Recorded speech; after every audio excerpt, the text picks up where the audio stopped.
Audio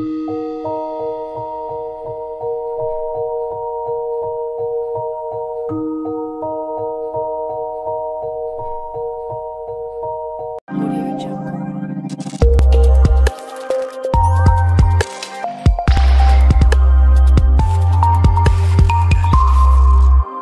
Audio Jungle.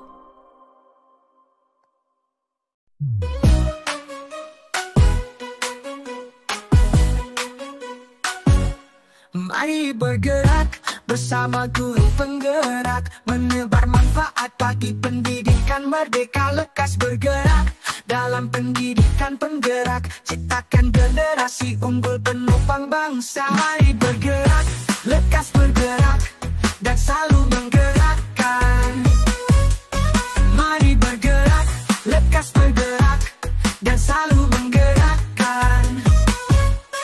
Mari bergerak bersama guru penggerak, menebar manfaat bagi pendidikan merdeka. Lekas bergerak dalam pendidikan penggerak, ciptakan generasi unggul penopang bangsa.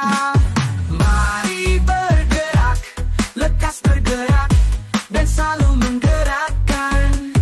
Mari bergerak, lekas bergerak, dan selalu menggerakkan.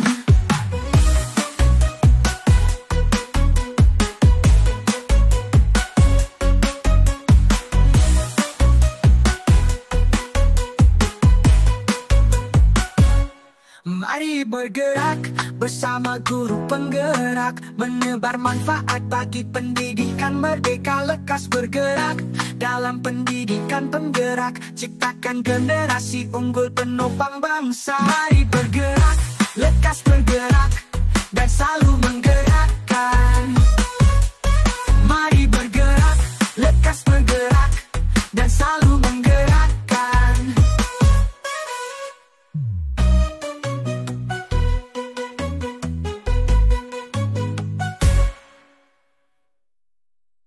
Mari bergerak bersama guru penggerak, menebar manfaat bagi pendidikan merdeka.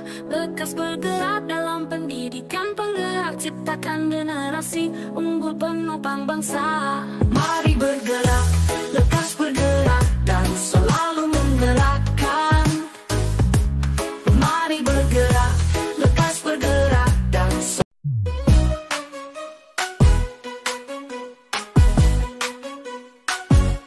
Mari bergerak bersama guru penggerak, menebar manfaat bagi pendidikan merdeka. Lekas bergerak dalam pendidikan penggerak, ciptakan generasi unggul penopang bangsa. Mari bergerak, lekas bergerak, dan selalu menggerakkan. Mari bergerak, lekas bergerak, dan selalu menggerakkan. Mari bergerak bersama guru penggerak, menebar manfaat bagi pendidikan merdeka. Lekas bergerak dalam pendidikan penggerak, ciptakan generasi unggul penopang bangsa. Assalamualaikum warahmatullahi wabarakatuh. Perkenalkan, nama saya Roli Aprianti, CGP Angkatan 10 Kabupaten Lahat, Provinsi Sumatera Selatan. Dalam kesempatan ini, saya akan melaksanakan praobservasi sebagai bagian dari aksi nyata modul 2.3 coaching untuk supervisi akademik. Nah, di sini yang akan menjadi guru sasaran saya yaitu guru SMA Negeri 4 Lahat, Ibu Sri Anissa Rahmayani, SPDGN.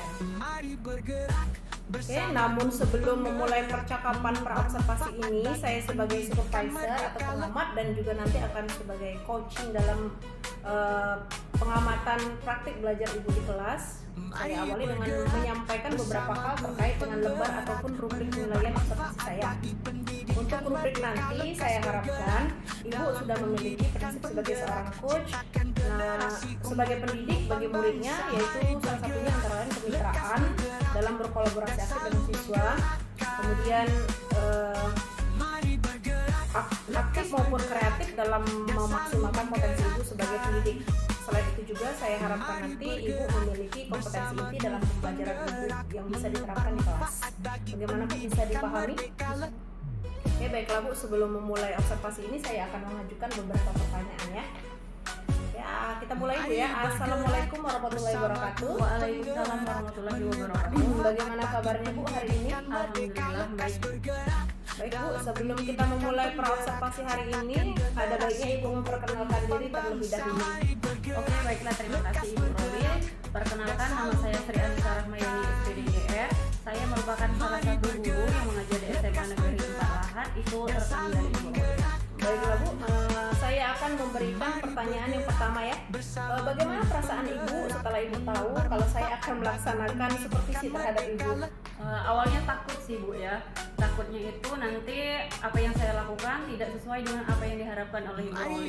Mengapa Ibu bisa takut? Kita santai aja. Menurut saya Ibu sudah banyak pengalaman dalam hal mengajar. Walaupun kita seorang guru yang mempunyai banyak pengalaman, kita itu kan harus banyak lagi belajar Bu ya. Apalagi materi-materi tertentu itu terkadang itu sulit untuk dijelaskan. Seperti apa, bagaimana, takutnya nanti tidak sesuai seperti apa yang diharapkan oleh Ibu Roli. Baiklah Bu, menurut saya Ibu tidak usah takut. Kita santai saja dalam melaksanakan kegiatan ini ya. Bolehkah saya mengajukan pertanyaan terlebih dahulu Bu sebelum memulai supervisi akademik nantinya di kelas? Boleh Ibu. Oke, kita mulai ya Bu ya. Pertanyaan pertama, menurut Ibu kompetensi mana yang akan Ibu kembangkan dalam pembelajaran di kelas nanti? Menurut saya, kompetensi yang akan saya kembangkan nantinya dalam pembelajaran di kelas adalah pembelajaran kreatif dan penerapan KSE bagi siswa di kelas. Oke, dari kompetensi yang ingin Ibu kembangkan, kompetensi mana yang secara spesifik yang nantinya akan Ibu terapkan dalam pembelajaran di kelas? Pembelajaran KSE melalui kesadaran diri agar fokus belajar di dalam kelas itu menjadi lebih menarik. Menurut Ibu sekarang ya, menurut Ibu indikator ketercapaian atau tujuan pembelajaran apa yang nantinya akan Ibu sampaikan di kelas yang akan kita lakukan observasi nanti? Nantinya saya akan mengajar di kelas 11 pemisahan dan 2 untuk materi kerajinan dari bahan limbah berbentuk bangun datar. Adapun tujuan pembelajarannya yaitu mengidentifikasi pengertian dari kerajinan dari bahan limbah berbentuk bangun datar. Dalam pembelajaran saya itu umumnya itu ya Bu dilakukan di siang hari di jam 7.08, 9.10 yang mana anak-anaknya itu sudah mulai lelah, letih, mengantuk dan ada yang bosan juga. Jadi saya harap tujuan ini dapat tersampaikan dan fokus belajar siswa lebih maksimal melalui penerapan KSE dan pembelajaran yang lebih menarik. Oke. Selanjutnya, berdasarkan tujuan tadi, area pengembangan mana yang hendak Ibu capai dalam proses supervisi nanti, baik itu bagi murid maupun bagi Ibu sendiri? Saya ingin anak-anak itu lebih fokus dalam belajar, semangat dalam mengikuti pelajaran, meskipun setelah mengikuti pelajaran-pelajaran sebelumnya yang mengasah otak, tenaga, serta kondisi waktu yang mungkin kurang mendukung ya. Dari area yang hendak dicapai, strategi apa yang akan Ibu lakukan agar tercapai tujuan yang Ibu harapkan tadi? Saya akan mencoba melakukan atau menanyakan kesiapan siswa terlebih dahulu, yang mana nanti pembelajaran itu akan menjadi lebih nyaman, bisa fokus kembali, dan selanjutnya saya akan melakukan ice breaking untuk mencairkan suasana agar tidak bosan dan mungkin mengurangi rasa kantuk siswanya ya Bu ya. Saya juga akan melakukan teknik pembelajaran yang lebih menarik dan bervariasi serta kreatif agar seluruh murid dapat melakukan interaksi positif dalam proses pembelajaran saya. Oke, luar biasa sekali Bu strategi yang hendak Ibu lakukan nantinya. Saya harap Ibu maupun murid ada hubungan timbal balik yang positif ya dalam pembelajaran. Oke Bu, terima kasih atas waktunya untuk kegiatan hari ini. Sampai jumpa di pertemuan selanjutnya ketika kita nanti akan melakukan observasi di kelas. Nantinya ketika Ibu masuk ke kelas, saya akan mengamati Ibu mengajar. Kemudian saya harapkan dapat terlaksana dengan baik prosesnya. Setelah observasi ini nanti kita akan melakukan tahapan pasca observasi di mana nanti saya akan mengevaluasi bagaimana proses pembelajaran Ibu di kelas. Kemudian nanti saya akan nanti kita akan sedikit sharing berkenaan dengan tindak lanjut maupun refleksi apa yang Ibu rasakan dan apa perbaikan-perbaikan yang akan Ibu lakukan. Saya rasa demikian dulu kegiatan praobservasi hari ini Bu ya. Saya sangat berterima kasih Ibu mau meluangkan waktunya, mau memberikan waktu untuk kegiatan ini sehingga kita bisa berbincang-bincang santai hari ini. Selanjutnya untuk kegiatan CGP selanjutnya yaitu kegiatan aksi nyata modul 2.3 yaitu kegiatan observasi, kita masuk ke dalam kelas. Terima kasih banyak. Wassalamualaikum warahmatullahi wabarakatuh.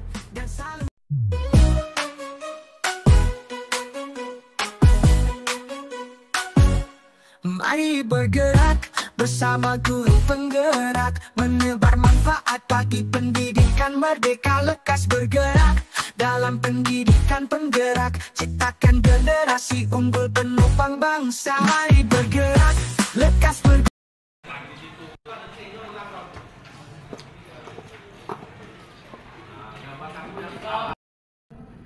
Siap. Beri salam.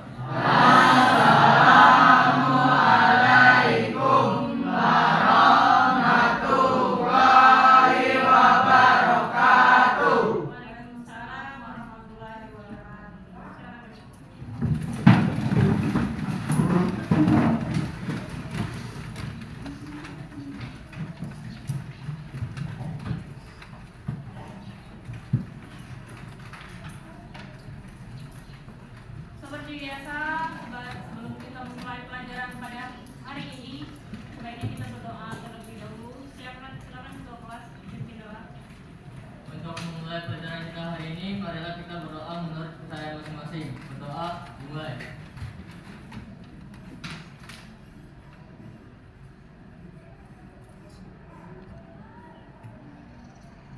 Doa selesai.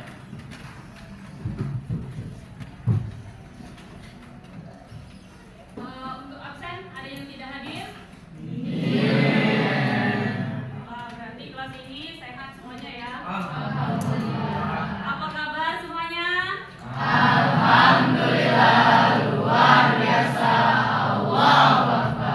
Masih semangat untuk belajar hari ini? Kok lesu ya? Ada yang ngantuk nah?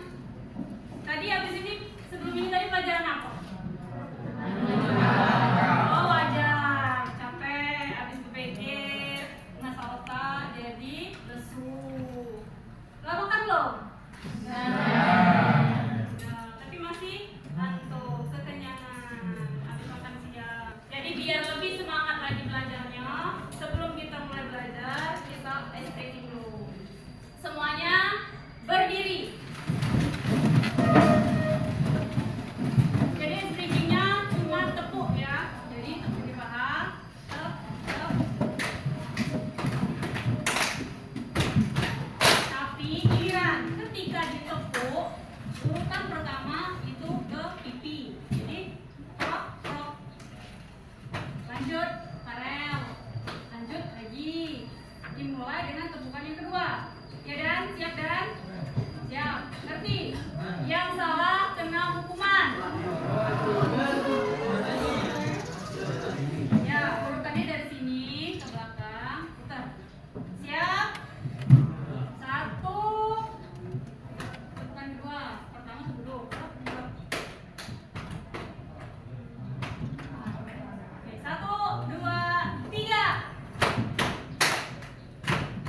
Seluruh. Seluruhnya tepuk, tapi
3. 17 Agustus tahun 45, itulah hari kemerdekaan kita.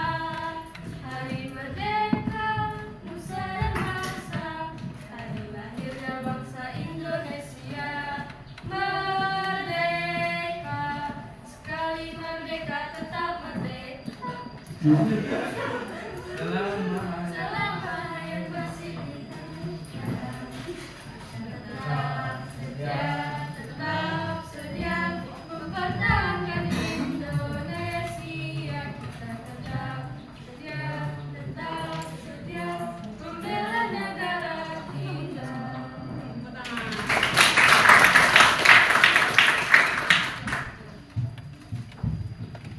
Sudah terisi lagi? Sudah semangat? Oke, kita akan masuk ke materi. Pada pertemuan sebelumnya kita telah memberikan bahwa materi kita pada hari ini adalah kerajinan dari bahan limbah berbentuk bangun datar. Tujuan pada pembelajaran kita hari ini adalah yang pertama, menjelaskan tentang kerajinan dari bahan limbah berbentuk bangun datar. Yang kedua, menjelaskan ide dan peluang usaha kerajinan dari bahan limbah berbentuk bangun datar. Sebelum membahas tentang pengertian kerajinan dari bahan limbah berbentuk bangun datar, silakan kalian pikirkan dan amati gambar apa yang ada di depan ini.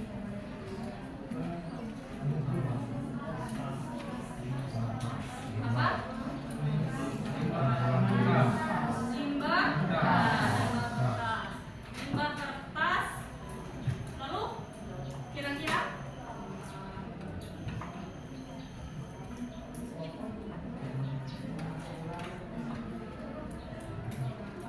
limbah kertas ini sering kalian jumpai di mana? Di sekolah. Selain limbah kertas, di sekolah kita juga banyak limbah.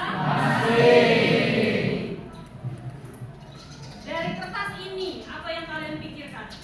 Apakah hanya sebagai limbah? Bisa didaur ulang. Didaur ulang seperti apa, Pak? Didaur ulang menjadi buku kembali. Bisa. Terus, adakah hubungannya dengan materi kita? Ada. Jadi limbah kertas ini tidak hanya akan menjadi sampah atau limbah, tetapi bisa juga didaur ulang kembali menjadi sebuah kerajinan. Pengertian kerajinan dari bahan limbah berbentuk bangun datar. Untuk yang pertama itu adalah pengertian kerajinan. Adakah yang tahu pengertian kerajinan itu apa? Atau kerajinan itu kerajinan itu yang Atila datangnya ke bagian itu dinamakan dengan kerajinan. Benar? Itu kerajinan?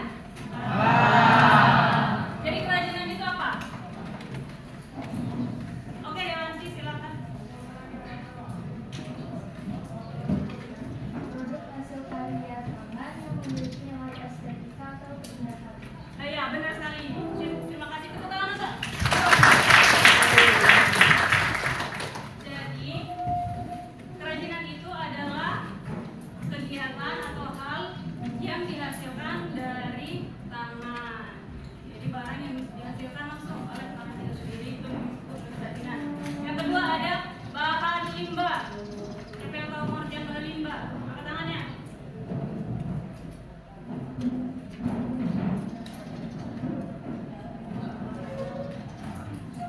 Ya, Pak Hel.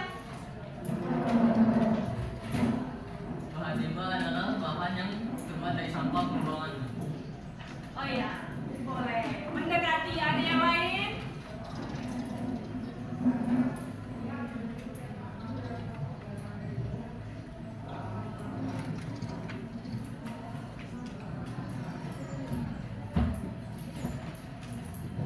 Ya, silakan berdiri. Jadi bahan limbah itu adalah bahan yang lepas pakai atau barang bekas yang dapat digunakan kembali untuk membuat kerajinan. Ya, bagus. Tepuk tangan dulu. Jadi bahan limbah itu adalah bahan sisa aktivitas bangun datar? Apa bangun datar?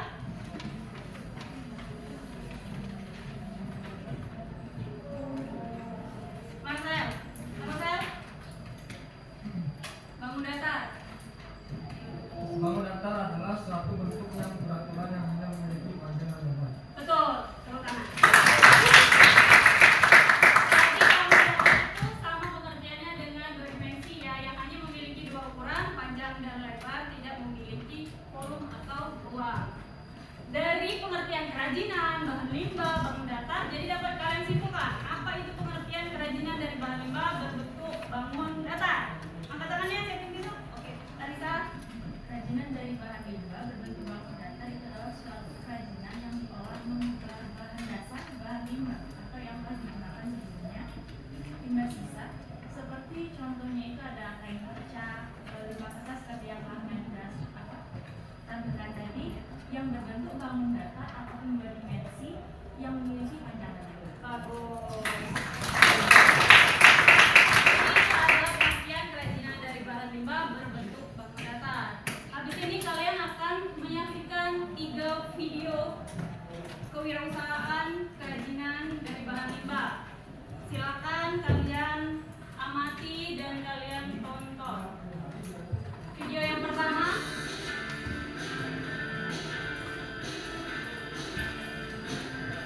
Menjadi seorang pengusaha sukses tentunya dimimpikan hampir setiap orang. Apalagi kesuksesan tersebut dapat diraih ketika usia yang masih relatif cukup muda. Hingga terkadang seorang rela mengorbankan apapun agar semua itu dapat terwujud. Seperti halnya yang telah dicapai pasangan Sabto dan Fitriani yang tengah mengembangkan usaha daur ulang limbah kertas dengan gudang yang terletak di Desa Lempagor, Kecamatan Margoyoso, Kabupaten Pati, Provinsi Jawa Tengah.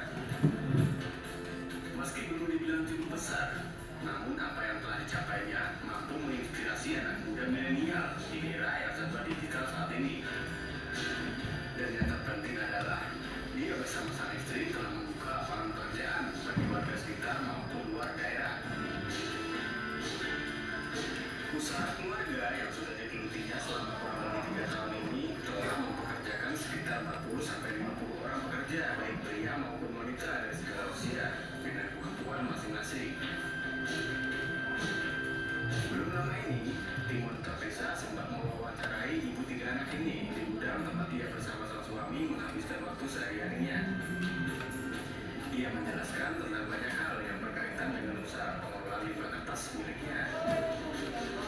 Kita mengelola limbah kertas, kita pengelolaan kita packing, dan juga aluminium ke pabrik kertas Surabaya. Kita sehari bisa menampung sekitar 30 ton. Kita kirim jadi pakai armada 4 truk yang masing-masing sekitar 7 ton.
di situ bisa membuat kita bisa mengeluarkan ide-ide yang kreatif, bagaimana caranya kita dapat mengolah sesuatu yang dianggap sepele ya.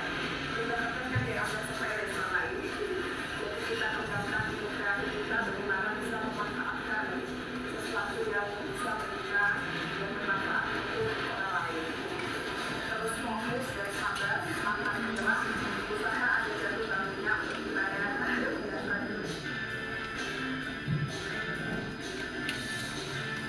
Dari Pati Hai Prabowo, Duta Desa mengabarkan.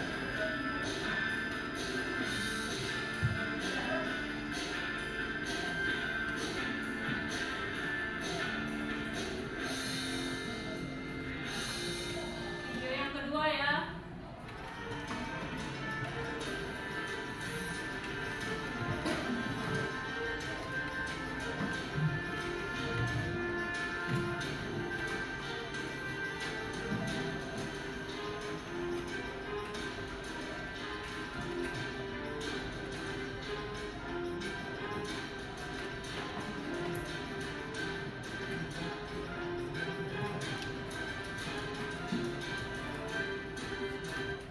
Pemerintah dalam menanggulangi sampah daur ulang tidak bisa sendirian. Mereka butuh respon dari masyarakat untuk mengelola sampah-sampah yang kemudian bernilai. Inilah yang dilakukan oleh Muhammad Baidowi dengan kerajaan sampah botol plastiknya di kawasan Mustika Jaya, Bekasi, Jawa Barat.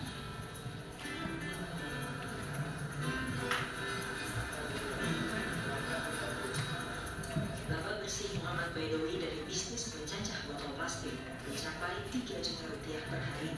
Dalam sehari, Baidowi mengolah 2 hingga 3 ton sampah botol plastik menjadi cacahan yang dapat dijual kembali. Baidowi bukanlah pejuang lingkungan atau aktivis yang peduli sampah plastik. Inisiatif bisnis pengolahan sampah plastik bagi Baidowi murni karena alasan ekonomi. Yaitu ekonomi. Ketika masyarakat dilakukan pendekatan ke ekonomi bahwa Bapak Ibu, anak-anak, kalau sampah lingkungan sekilonya harganya sekian, mereka akan jauh lebih tertarik. 2 dekade menggeluti bisnis sampah plastik, Baidowi merasa pemerintah pernah regulasi. Pemerintah bertugas kepada usaha yang bisnisnya menghasilkan sampah.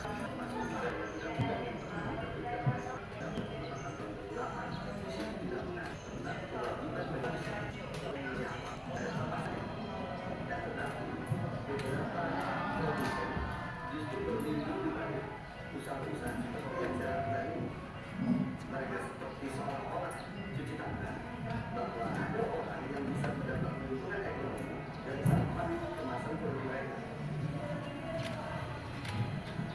Sadar akan limbah plastik yang dihasilkan begitu banyak, salah satu produsen air minum kemasan terbesar di Indonesia membangun recycle business unit atau tempat untuk mengelola sampah plastik daur ulang di Kecamatan Setu, Tangerang Selatan. Video yang ketiga ya.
ibu-ibu di sini dibikinin kerajinan yang berupa kantong, ada tas, ada yang lainnya gitu yang bisa dibikinin kerajinan. Yang kecil 25.000. Sudah tadi menonton 3 video, kalian bisa kan mengamati tadi apa peluangnya, idenya dari mana, apa yang melatar belakangi mereka membangun usaha kewirausahaan dari bahan limbah. Sudah dipahami? Sekarang tugas kalian itu adalah diskusi kelompok. Diskusikanlah ide dan peluang usaha apa, yang usaha kerajinan apa dari bahan limbah apa untuk dibuat menjadi kerajinan, dan apa yang paling menguntungkan, limbah apa yang paling menguntungkan. Oke, silakan bentuk kelompoknya sekarang dan langsung didiskusikan.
Jadi di sini kan kalian disuruh berdiskusi per kelompok untuk mendiskusikan kerajinan dari bahan limbah berbentuk bahan datar apa yang paling menguntungkan. Idenya dari mana? Latar belakang, kalian melatar belakangi pengen membuat kerajinan ini dari apa? Dari bagaimana? Jadi idenya, peluang usahanya itu besar nggak? Keuntungannya bakal besar nggak? Setelah kalian diskusikan, sudah dapat hasilnya, nanti per kelompok maju ke depan satu-satu. Oke, jelas?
dalam mengolah limbah yang berbentuk bangunan dasar. Nah, di sini kami adalah di sini kami memiliki ide untuk membuat selimut, mungkin terus tahu keset. Nah, masih tahu kan kita. Nah, terus ada pakaian itu berbahan dasar kain perca, di mana latar belakang yang kami ambil ini. Nah, dari tetangga saya sendiri, misalnya tetangga saya itu adalah seorang penjahit. Terkadang limbah yang dari jahitan mereka itu terlalu banyak hingga membludak di sekitar rumahan kami. Sehingga itu terkadang ibu saya atau tetangga-tetangga yang lain itu mengambilnya dan menjahitnya menjadi keset, bisa jadi selimut. Nah, di situ saya berpikir, oh ternyata kain perca ini juga memiliki daya guna ataupun daya jual yang tinggi. Bukan hanya seperti selimut, itu kan terlalu mahal kalau kita membeli kembali. Sedangkan dari kain perca itu bisa kita jahit kembali, ataupun dari pakaian-pakaian yang tidak kuat lagi kita pakai ataupun tidak layak lagi kita gunakan. Kalau kalian pikir, saya berpikir kalau jika saya sebenarnya bisa pakaian yang kita tidak kuat itu diselesaikan, tapi apakah itu bisa diterima oleh orang lain ataukah itu masih layak untuk diberikan? Terkadang ada pakaian yang tidak layak lagi, sehingga bisa kita potong, bisa kita jahit menjadi kerajinan bahan limbah dari kain perca.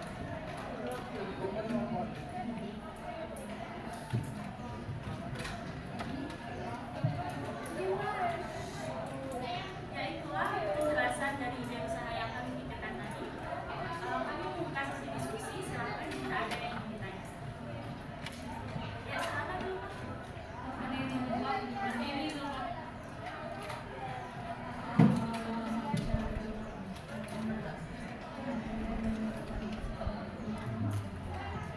Terima kasih atas pertanyaannya.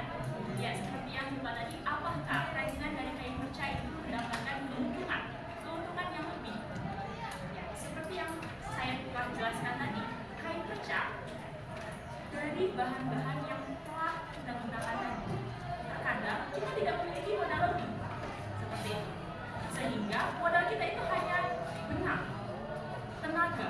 Itu tidak lebih digunakan daripada kita membeli bahan yang baru, sehingga lebih baik kita memilih bahan limbah daripada kain-kain yang masih baru, yang masih tersegel. Misalnya, terkadang bahan kain itu ada yang 1 meternya itu berapa? Sekitar 180 atau lebih terkadang. Sedangkan kain perca bisa kita gunakan dari bahan-bahan yang telah digunakan tadi.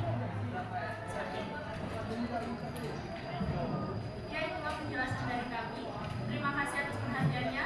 Wassalamualaikum warahmatullahi wabarakatuh.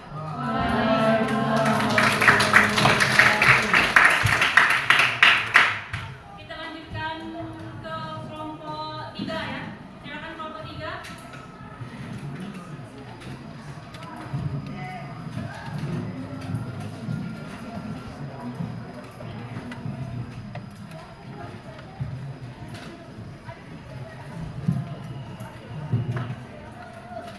Assalamualaikum warahmatullahi wabarakatuh.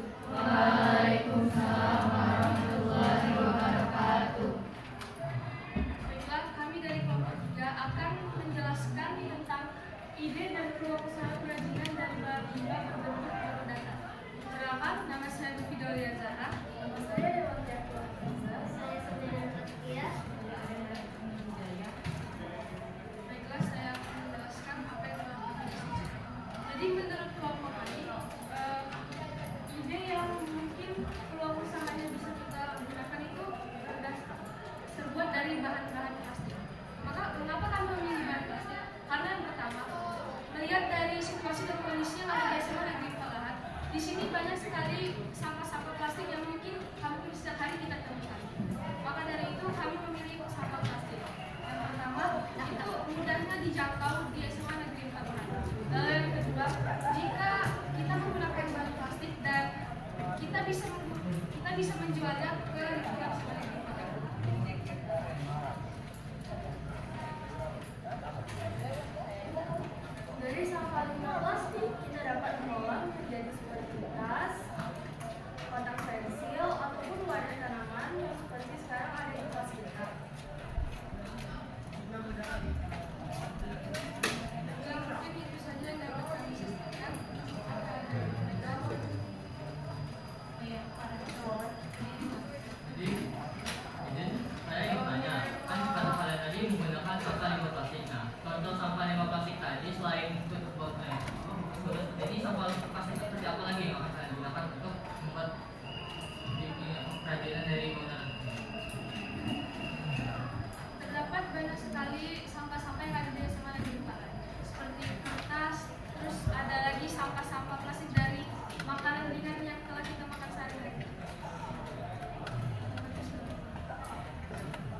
usaha dari bahan limbah apa yang bakal bisa kalian buat menjadi suatu kerajinan.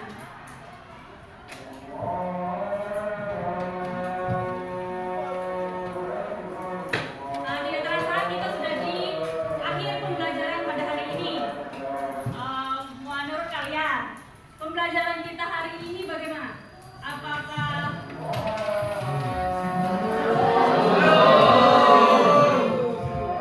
materi pembelajaran hari ini apakah bisa diserap, bisa tersampaikan oleh kalian? Alhamdulillah kalau materi hari ini bisa tersampaikan. Mem rasa pembelajaran kita pada hari ini cukup sampai di sini. Untuk pertemuan selanjutnya itu seperti yang telah kita bahas sebelumnya, itu akan membuat suatu kerajinan dari bahan limbah yang berbentuk bangun datar. Di minggu depan kalian silakan membawa alat dan bahan yang bisa kalian gunakan untuk membuat kerajinan tersebut. Untuk soal evaluasi sudah Mem kirim linknya di grup WA. Jadi kalian silakan mengerjakan soal-soalnya. Pada awal pertemuan tadi kita itu sudah berdoa, alangkah baiknya untuk menutup pelajaran pada hari ini kita juga berdoa.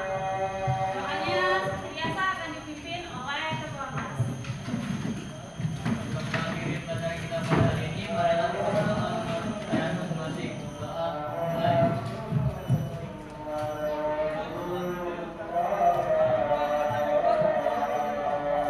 Doa selesai.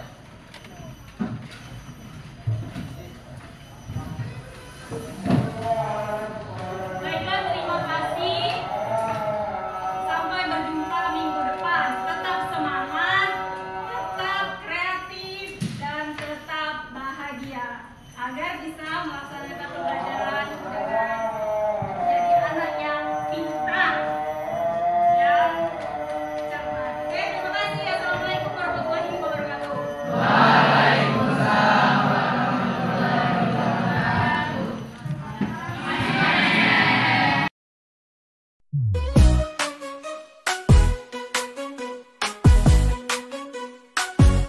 Mari bergerak bersama guru penggerak, menebar manfaat bagi pendidikan merdeka. Lekas bergerak dalam pendidikan penggerak, ciptakan generasi unggul penopang bangsa. Mari bergerak, lekas bergerak. Wabarakatuh. Saya Roli Aprianti, CGP Angkatan 10, Kabupaten Lahat, Sumatera Selatan. Saya sebagai guru SMA Negeri Lahat. Pada kesempatan ini saya akan melakukan aksi nyata modul 2.3, yaitu coaching untuk supervisi akademik. Di sini saya akan melakukan coaching pada observasi kelas, yaitu untuk pasca observasi dengan teman sejawat saya, yaitu Ibu Sri Anissa Rahmayani SPDR, yang merupakan guru prakarya dan kewirausahaan di SMA Negeri Lahat. Baiklah Bu, pada pertemuan sebelumnya kita telah melaksanakan praobservasi dan juga observasi di kelas, yaitu kelas 11 peminatan kedua. Jadi untuk saat ini kita akan melaksanakan kegiatan yaitu pasca observasi. Di sini nanti juga kita akan melakukan refleksi, jadi untuk mengetahui hal-hal apa yang telah dilaksanakan pada pertemuan sebelumnya. Baik Bu, apa boleh saya bertanya sedikit terkait dengan coaching pasca observasi di kelas hari ini? Oke. Pertanyaan yang pertama, apa yang menjadi hambatan Ibu atau kendala Ibu melakukan proses pembelajaran di kelas kemarin? Menurut saya kendala saya itu siswa itu belum banyak saya itu belum banyak memahami karakter peserta didik, sehingga interaksi dalam pembelajaran itu kelihatannya kurang maksimal, dan RPP yang saya buat juga kurang edukatif dan kurang. Sekali Bu ya, tanpa kita menyadari kita itu terlalu paham sama karakter siswa, apalagi siswa di SMA Negeri 4 ini kan banyak beragam, maka interaksi pembelajaran itu harus bermakna. Itu yang kita harapkan. Belum tentu kebutuhan siswa tersebut secara spesifik kita tahu, dan diharapkan melalui kebutuhan siswa tersebut hal tersebut bisa mempengaruhi pembelajaran Bu ya. Untuk pertanyaan selanjutnya, sehubungan dengan kegiatan pembelajaran di kelas yang sudah dilakukan, apakah Ibu sudah merasa puas dengan pembelajaran tersebut? Kayaknya belum ya, kayaknya masih banyak yang butuh saya perbaiki lagi. Menurut saya tujuan pembelajaran yang saya sampaikan itu kurang tercapai karena saya masih belum bisa memfokuskan siswa untuk mempelajari pelajaran selanjutnya, belum bisa memaksimalkan dan belum bisa melihat kebutuhan siswa tentang materi yang saya ajarkan, dan materinya juga belum tersampaikan. Jadi Ibu tuh pengen memberikan hal-hal yang terbaik ya untuk selanjutnya. Kalau tadi kan Ibu sudah menyampaikan bahwa perlu perbaikan-perbaikan untuk berikutnya. Menurut Ibu selain hal-hal perbaikan yang sudah disebutkan tadi, hal-hal positif apa yang telah Ibu lakukan selama pembelajaran yang sudah Ibu lakukan? Oke Ibu, terima kasih. Sebenarnya di sini saya sudah berupaya mengajarkan kepada siswa untuk lebih fokus dalam belajar dengan cara bertanya kesiapan siswa pada saat belajar di awal pembelajaran agar siswa yang semula kurang semangat itu menjadi lebih bersemangat, dan yang tadinya tidak fokus bisa menjadi fokus. Itu kan akibat mereka sebelumnya pada pelajaran sebelumnya itu kan yang tadi pikiran mengakibatkan mereka tidak fokus, mengantuk, lelah. Karena tadi kalau tidak salah pelajaran sebelumnya itu pelajaran matematika Bu ya. Jadi saya dengan keadaan seperti itu saya mencoba melakukan ice breaking untuk mengurangi rasa bosan mereka dan mengoptimalkan kembali semangat mereka kembali ke kondisi yang lebih kondusif. Saya juga mencoba menggunakan teknik pembelajaran yang lebih variatif dan inovatif agar pembelajaran lebih menjadi bermakna. Oke, luar biasa sekali Ibu. Ibu sudah berusaha menyampaikan permasalahan yang ada. Menurut Ibu, perbaikan yang perlu dilakukan yaitu melalui pembelajaran asik, kemudian dengan menanyakan kesiapan siswa, kemudian melakukan ice breaking jika memperlukan, karena siswa itu kalau tidak salah tadi harus belajar matematika, kemudian jam-jam siang tidak mengantuk, fokus belajar yang kurang, makanya melakukan ice breaking. Baiklah Bu, nanti masih ada hal lain yang akan kita perbaiki ya Bu ya. Untuk pertemuan selanjutnya apa yang akan Ibu coba ubah untuk memperbaiki beberapa kekurangan tadi? Kalau saya pertama berupaya memahami karakter siswanya terlebih dahulu, lalu melakukan asesmen non-diagnostik untuk melihat kesiapan siswa belajar. Selanjutnya apa lagi? Selanjutnya apa lagi yang akan Ibu lakukan? Selanjutnya saya akan melakukan teknik-teknik yang memicu keaktifan belajar siswa, lalu mengembalikan fokus siswa untuk dapat melanjutkan pembelajaran kembali melalui teknik asesmen, melalui ice breaking, asesmen non-diagnostik, dan saya akan merevisi RPP yang berdiferensiasi dan sesuai dengan KSE.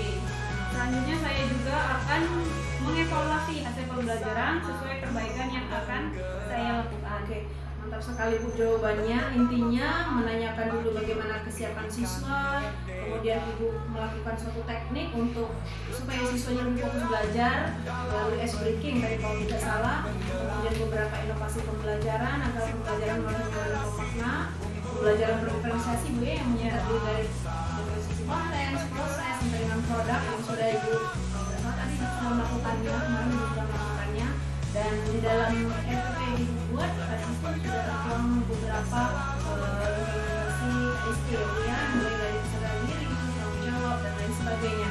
Baiklah Bu, selanjutnya apa rencana tindak lanjut yang nyata yang akan Ibu lakukan berikutnya? Mungkin yang pertama akan saya lakukan itu adalah update diri saya dulu ya Bu ya. Iya. Misalnya dalam bentuk mengikuti webinar atau belajar di PMS, mengikuti pelatihan terkait cara mengembangkan kondisi kelas, mengembangkan kondisi kelas yang menyenangkan, pembelajaran yang lebih bermakna. Lalu saya akan memahami karakter siswa, misalnya dalam bentuk asesmen, diagnostik terkait kesiapan siswa dalam belajar. Oke Bu, untuk asesmen diagnostik terkait dengan kesiapan siswa, kemudian pembelajaran yang menyenangkan, memang itu sangat perlu bagi seorang guru ya. Nah, selain itu apa yang mungkin Ibu lakukan? Mungkin Ibu mau berkolaborasi dengan Ibu pelajaran, apakah akan Ibu lakukan hal seperti itu? Luar biasa sekali Bu ya. Saya mendapatkan hal-hal baru dari Ibu terkait bahwa pentingnya memahami karakter siswa, kemudian pentingnya mengetahui kesiapan siswa supaya nanti pembelajaran yang kita lakukan menjadi pembelajaran bermakna. Kemudian supaya melalui apa yang sudah Ibu lakukan, kita akan membuat anak menjadi lebih fokus dalam belajar, dan intinya Bu ya dalam pembelajaran itu harus berpusat pada murid, betul ya. Terima kasih banyak Bu. Oke, baiklah, demikianlah proses coaching untuk pasca observasi kelas yang sudah saya dan Ibu Sri Anissa lakukan. Untuk selanjutnya nanti akan dilakukan yaitu pasca observasi yang mungkin nanti akan didampingi oleh pengajar praktik kami Bu, Ibu Epti Setia Pertiwi. Pendampingan individu nanti sekitar 3 September. Semoga bermanfaat Bu ya, semoga dapat diterapkan untuk selanjutnya. Terima kasih, maka saya akhiri dengan wassalamualaikum warahmatullahi wabarakatuh.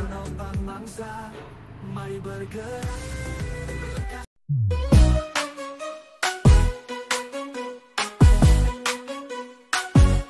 Mari bergerak bersama guru penggerak, menebar manfaat bagi pendidikan merdeka. Lekas bergerak dalam pendidikan penggerak, ciptakan generasi unggul penopang bangsa. Mari bergerak, lekas bergerak, dan selalu menggerakkan. Mari. Assalamualaikum warahmatullahi wabarakatuh. Saya Roli Aprianti, CGP Angkatan 10, Kabupaten Lahat, Provinsi Sumatera Selatan.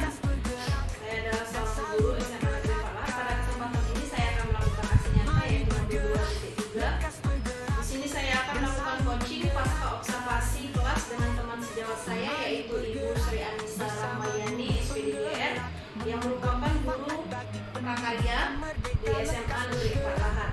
Baiklah Ibu Sri Anissa, pada pertemuan kita sebelumnya kita sudah melaksanakan pra-observasi juga observasi di kelas ya. Jadi untuk saat ini kita akan melakukan kegiatan pasca observasi. Di sini nantinya kita akan melakukan refleksi. Jadi untuk mengetahui hal-hal apa saja yang sudah terlaksana pada pertemuan sebelumnya. Baiklah Bu Sri Anissa, apakah saya boleh bertanya berkaitan tentang coaching pasca observasi ini? Iya boleh. Oke, pertanyaan yang pertama Bu ya. Menurut Ibu apa yang akan menjadi hambatan atau kendala saat Ibu melaksanakan pembelajaran, proses pembelajaran? Menurut saya kendala saya itu masih belum memahami karakter siswa sehingga pembelajaran itu kurang interaktif antara siswa dan guru. Lalu RPP yang saya gunakan juga kurang kreatif dan inovatif. Jadi intinya memahami karakternya yang masih kurang dan penyempurnaan dari RPP. Benar sekali Bu ya. Jadi untuk belajar itu awalnya kita harus mengetahui dulu karakter siswa, kemudian bagaimana interaksi dengan siswa sehingga pembelajaran kita lebih bermakna. Oke, selanjutnya ini pertanyaan yang selanjutnya sehubungan dengan kegiatan pembelajaran di kelas yang sudah Ibu lakukan, apakah Ibu sudah merasa puas dengan pembelajaran tersebut? Kayaknya masih banyak yang harus saya perbaiki. Seperti tujuan pada pembelajaran saya itu kurang tercapai karena saya masih belum bisa memfokuskan siswa untuk mempelajari materi. Selanjutnya juga belum bisa memaksimalkan melihat kebutuhan siswa dan materi yang saya ajarkan itu belum tersampaikan dengan baik. Jadi intinya meskipun sudah menyampaikan tujuan pembelajaran, itu ada bagian-bagian tertentu dari tujuan tersebut yang belum tersampaikan. Jadi di sini Ibu ingin memberikan hal-hal yang terbaik ya, dari kata-kata Ibu yang memberikan hal-hal yang terbaik menurut Ibu. Kalau tadi saya juga melihat kalau menurut Ibu perlu adanya perbaikan dari segi pembelajaran supaya semua tujuan pembelajaran bisa terlaksana dengan baik dalam proses pembelajaran yang akan Ibu lakukan. Ibu untuk selanjutnya menurut saya selain itu yang sudah Ibu sampaikan tadi, apakah ada hal-hal lain yang menurut Ibu perlu perbaikan atau hal-hal yang positif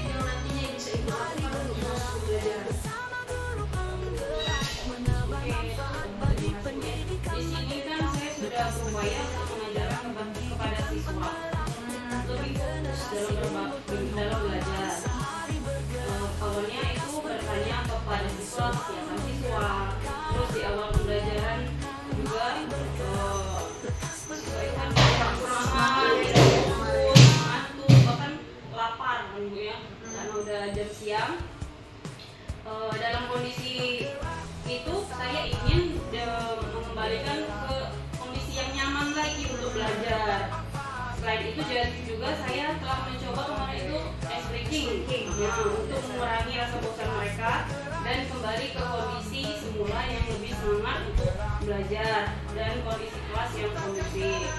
Saya juga mencoba menggunakan model pembelajaran yang bervariatif dan inovatif agar pembelajaran lebih bermakna. Luar biasa sekali Bu, saya sepakat. Ibu sudah berusaha menyelesaikan permasalahannya melalui tadi kata Ibu, melalui experience ya. Kemudian Ibu mencoba untuk mencairkan suasana supaya suasana tersebut menjadi kondusif dan melalui teknik-teknik atau strategi pembelajaran sehingga pembelajaran Ibu lebih menyenangkan dan bermakna. Oke, baiklah Bu, untuk pertemuan selanjutnya apakah Ibu mencoba untuk memperbaiki beberapa hal kekurangan tadi? Kalau saya yang pertama itu berupaya memahami karakter siswa tadi Bu ya, lalu melakukan asesmen diagnostik untuk melihat kesiapan belajar siswa. Selanjutnya saya akan melakukan teknik-teknik yang memicu keaktifan belajar, mengembalikan fokus siswa untuk mendapatkan melanjutkan pembelajaran kembali melalui ice breaking, lalu saya merevisi FPP, terus asesmen non diagnostik dan yang sesuai dengan KSE. Selanjutnya saya akan mengevaluasi hasil pembelajaran sesuai penelitian yang akan saya lakukan. Oke, mantap sekali, luar biasa Bu dengan jawabannya. Intinya menanyakan dulu bagaimana kesiapan siswa Bu ya. Kemudian Ibu melakukan teknik-teknik agar siswa tersebut fokus belajar. Yang tadi sudah dicontohkan melalui ice breaking. Kemudian inovasi pembelajaran yang dilakukan. Kemarin saya sempat melihat Ibu menambahkan beberapa diferensiasi konten ya dengan menggunakan video, PPT. Kemudian ada implementasi KSE menurut saya di dalam itu ketika proses pembelajaran ini. Baiklah, selanjutnya apa rencana tindak lanjut nyata yang akan Ibu lakukan berikutnya? Mungkin untuk saat ini pertama saya akan melakukan update diri dulu ya Bu ya. Misalnya mengikuti webinar atau belajar di PMM atau juga mengikuti pelatihan yang terkait dengan cara mengkondisikan kelas yang menyenangkan dalam pembelajaran dan pembelajaran yang bermakna. Selanjutnya saya juga akan memahami karakter siswa, misalnya dalam bentuk asesmen non diagnostik terkait kesiapan pembelajaran siswa. Oke Bu, berkenaan dengan diagnostik dan pembelajaran yang menyenangkan itu memang sangat perlu bagi seorang guru untuk mengetahui bagaimana kesiapan siswa dan karakter siswa. Namun selain itu mungkin bisa ditambahkan dengan berkolaborasi Bu ya dengan MGMP Bu, karena di sini saya ketahui ada kurang lebih 3 guru prakarya ya di SMA Negeri ada berkolaborasi saran atau masukan terkait dengan proses pembelajaran yang lebih baik lagi ke depannya. Baiklah Bu, saya rasa sangat luar biasa sekali. Saya mendapatkan hal-hal baru dari Ibu berkenaan tentang bagaimana mengkondisikan siswa itu sesuai dengan kebutuhannya, mengetahui bagaimana bentuk karakter siswa, kemudian bagaimana membuat pembelajaran itu menjadi menarik dan mengasihkan dan bermakna, sehingga nanti proses pelajaran kita bisa tercapai sesuai dengan yang kita harapkan dan pembelajaran bisa lebih berfokus kepada siswa, berfokus kepada siswa. Terima kasih Bu atas waktunya. Semoga nanti mungkin kita bisa berkolaborasi lagi ya, kita mungkin bisa bertukar pendapat terkait tentang proses pembelajaran. Terima kasih Bu, saya ucapkan wassalamualaikum warahmatullahi wabarakatuh. Mari bergerak bersama guru penggerak.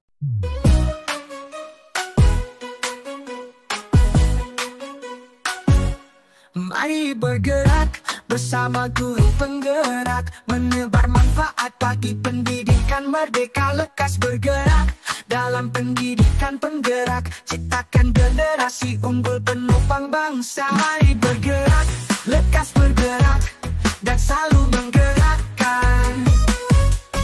Mari bergerak, lekas bergerak dan selalu menggerakkan. Mari bergerak bersama guru penggerak, menebar manfaat bagi pendidikan merdeka, lekas bergerak dalam pendidikan penggerak, ciptakan generasi unggul penopang bangsa. Mari bergerak, lekas bergerak dan selalu menggerakkan.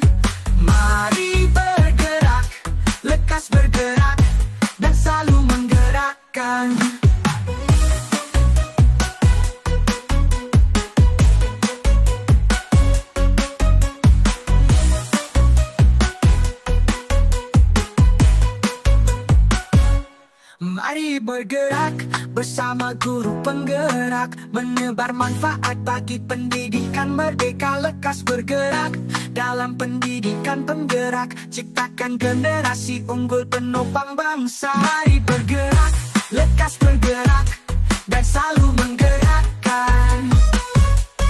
Mari bergerak, lekas bergerak, dan selalu menggerakkan.